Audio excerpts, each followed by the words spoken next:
Farm for Profit Podcast. Take a listen, have a blast. Farm for Profit Podcast. Learn about farming while having a laugh. Farm for Profit Podcast. What's working in ag segment, and I love when we get to dive into the livestock side for our listeners.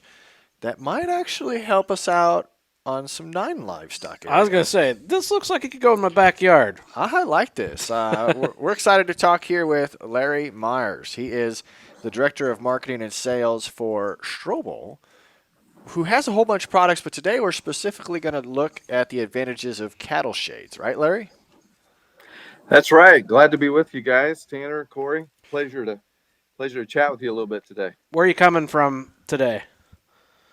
We're right in the middle of Nebraska, small town of Clarks, Nebraska. Back in 1946, great-grandpa Leonard Strobel started in a little blacksmith shop right on Highway 30 in the middle of the state. So that's grown into 4 companies, and Strobel Manufacturing produces a lot of farm equipment and so on. But we started making these cattle shades, what we call Strobel Super Shades, about 12 years ago. Highway 30. So is that where are you at from Schuyler? Schuyler, we would be, so you got Columbus next. I'd say we're 35, 40 miles from Schuyler. So, yeah, that's just up the road on 30 if you just keep going to the northeast. I had hauled cattle out there for a little while. One of the first trips I made with my in-laws. You take Highway 30 all the way across to Iowa, and you bounce all the way into Nebraska. Yeah. That's not a fun trip. So you started bouncing once you got into Nebraska? No. You bounced on the other side of Denison. There's some pretty rough stretches. I was going to say, because I had a gooseneck with a hydraulic dovetail that once I got into Nebraska on a couple of roads, like you couldn't even stay in the seat. You couldn't go the speed limit. You had to slow down. Not enough about Highway 30. That's not what we're here to talk about. So a cattle shade. What is that? Yeah, cattle shade or animal shelter. Some people call it a tree, even shade tree. It's just basically a big umbrella that keeps cattle cooler in the summer. You know, early on in the season, the producers certainly know that when it starts getting hot and the cattle aren't acclimated to the heat, and then the humidity goes up, and if it doesn't cool down at night and give the cattle time enough to recover, you know, cattle start really feeling the stress. Mm-hmm. And this is a way that cattle can really cool throughout the day. Our 40 by 40 cattle shade would handle about 100 cattle coming in to the shade, in and out. They kind of rotate going back and forth from the bunker. So you can keep them on feed and water, which is important, but just alleviate some of that stress, which allows them to grow better, and your rate of gain is improved through less stress in the animal. 40 by 40. That's bigger than this build. Well, it's not bigger than the building. It's bigger than our side of the building. It's wider than this building. Yeah. I've seen. Yeah, Go ahead. 1,600 square feet. So, how many cattle do you think can stand under that? Well, we talk about 100 cattle rotating in and out. I mean, if they were all packed, that would defeat the purpose. But it's fascinating to watch. Even on our website, you can see a GoPro to where they will cycle in to the shade and take turns. So they'll stand where it's cooler. And we're talking about reducing the ground temperature 30 degrees or more. You know, so when you got a black skinned cow and some dark material, that ground can really heat up. And I've got a YouTube video where we shoot the ground temp and it drops 35, almost 40 degrees on a real hot day in July. 40 by 40. 16. That's bigger than most of our listeners' houses. Yeah. For square footage. It's like a shop. That's huge. I've seen beach umbrellas get caught by the wind and just take off, right? Yeah. How does a 40 by 40 umbrella not just because it only has off? one. I'm looking at a picture over here. It only has one trunk, I'm going to call it, that goes into the Correct. ground. Yeah, that's the number one question, you know, on social media, or even when people see it in person. They'll say, hey, you don't understand my winds in East Texas, or, you know, that thing's not going to last. It's going to take off like an umbrella. And we've got 7,400 pounds down at the base. So there's a concrete structure, and then the first leg is over 7,400 pounds. So the structure itself weighs a little bit over 10,000 pounds, but most of the weight is in that base. And what I say, especially on social media, where people are saying pretty much anything, I say, well, strong winds can blow pretty much anything over. I Sure. mean, we see that with grain bends or whatever, but we rarely have the wind blow one over. Now, if we have a tornadic swirling wind, it can actually twist the frame, so we're not going to say you'll never, ever have a problem. But with the 7,400 pounds anchored, and we make the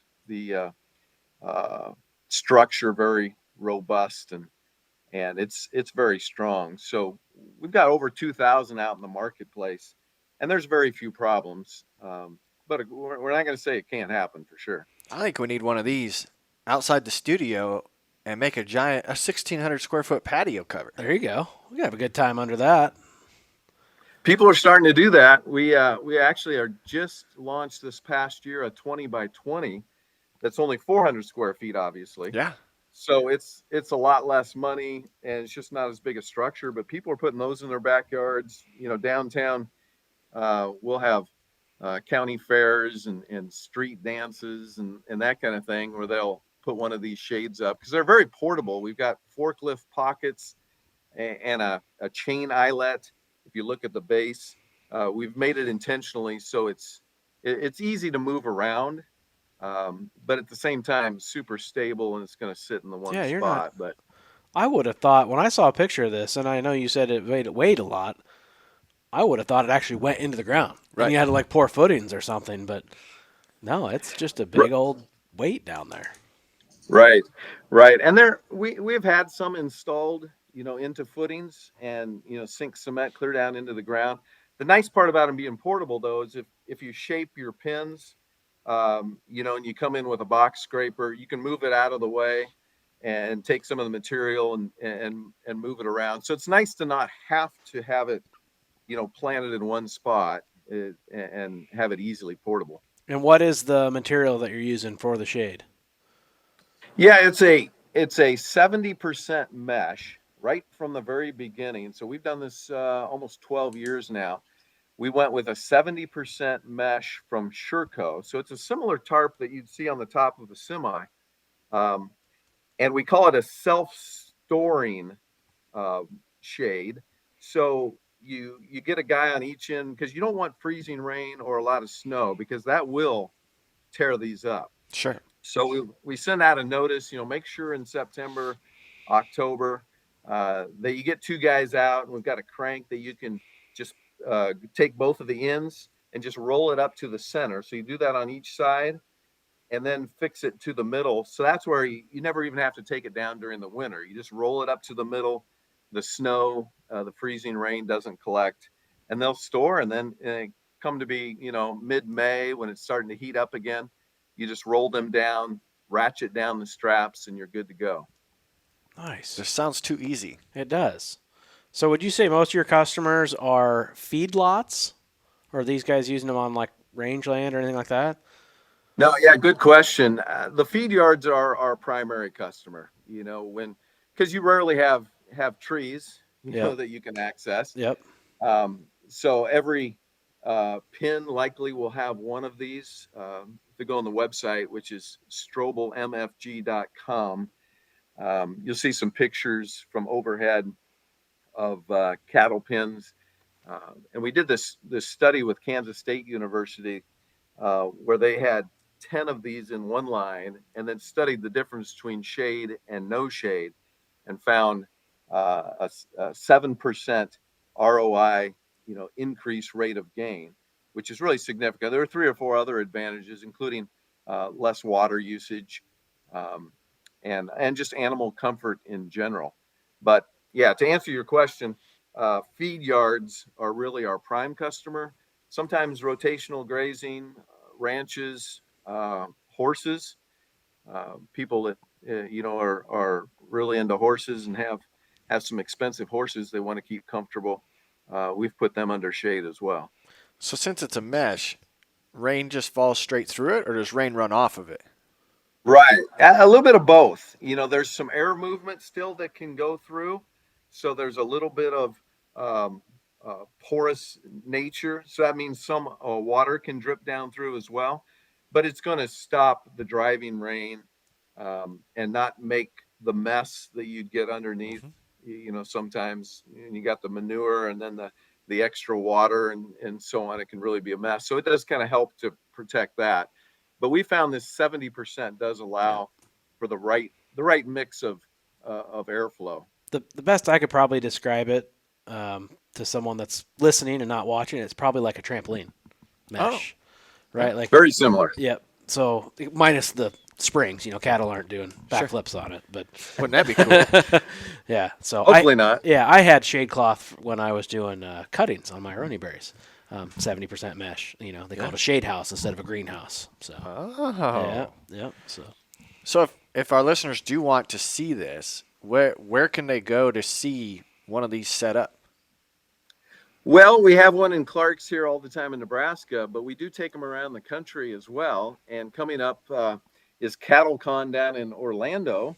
So a lot of the cattle feeders are going to be there. That's the big show NCBA puts on. And we're going to be there, booth number 2317. So if you come in the front doors and look a little bit to the left, you're probably going to see us. So there's a full 40 by 40, 1,600 square foot shade set up there. So you can walk underneath and see the steel and the welds and how it's put together. So we'd really encourage your listeners to drop by and ask questions and take a close look. and that's this week, 2317. right? Yikes. That 40 by 40. You have to have a huge booth space. Yeah, it's a 40 by 40 booth space. So it's a lot of investment to go into a shade that's a show that's indoor like that. We're going to be at the Arabian Horse Show as well in a couple more weeks, mid-February down in Scottsdale, and that's also going to be indoor. But we're going to have our 20 by 20 there. The smaller one, we found, we thought for years we'd only have the 40 by 40 because we're thinking cattle.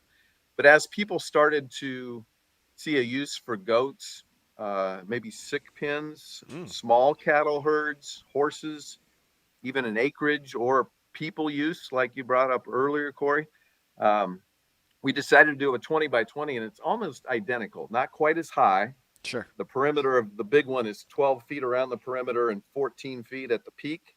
This one's just a little bit lower, um, but it's much easier to handle and move around, and it's adequate for sometimes for sick pens and especially for horses. So we're going to be down at this Arabian show that they say it has 300,000 people come through. Holy cow! Yeah, that's in Scottsdale. So That's pretty cool. You can also, we're looking at it. We went to www.strobelshades.com to play along yes, while you were talking. So that's kind of these. I want one. I do. I want one right outside. there we go. I got a lot of ideas for it. You gonna buy me one? No, No. no, maybe. We're gonna talk to Larry. Yeah, maybe if we could make it down to CattleCon. Yeah. So. Yeah, we'd love to set one up for you. A lot of times we'll have a discount. We can get 5 onto a semi. So it depends on how they transport, or people can pick them up here in Nebraska as well, and we'll help you load them. And we've got a video that shows how the installation, how the setup happens. Sure. It's quite the art to put one of these together. But it's someone fairly can simple do it as well. themselves. You got to have a couple people. In fact, Okay. 3 is better. Okay. Yeah. And that big 40 by 40, you put the shade in place, on the ground with Yep. the structure. And then you have something like a telehandler on each end, and you take both sides up and then fill in the column and put the base on the inside. So it's a bit of an art, but we've got a video that walks people through and a team that'll help people out as well. Very cool. I like If I could, 7%. if I could mention one more thing, Yeah, go just ahead. about return on investment, and if people want to see the KSU study, we spent 24 months with the beef stocker unit down in Manhattan, and they studied panting scores, and they had transponders on the cattle to study temperatures, and that 7% rate of gain increase on shade alone was very significant, but also, the decreased use of water and the animal comfort's just becoming just a priority for almost every cattle producer these days. That's cool. 7%. That's nothing to shake a stick at. It's real money. Yep. Awesome. Larry, thank you so much for hanging out with us. We do greatly appreciate that. If you are going to be in Orlando, go see them. 2317, that's the booth. You're not going to miss it. If you can't go to Orlando and you're stuck here, Go to Scottsdale for the Arabian horse. no, go to strobelshades.com. There you go. I like it. Thanks, Larry. You bet. Thanks, guys.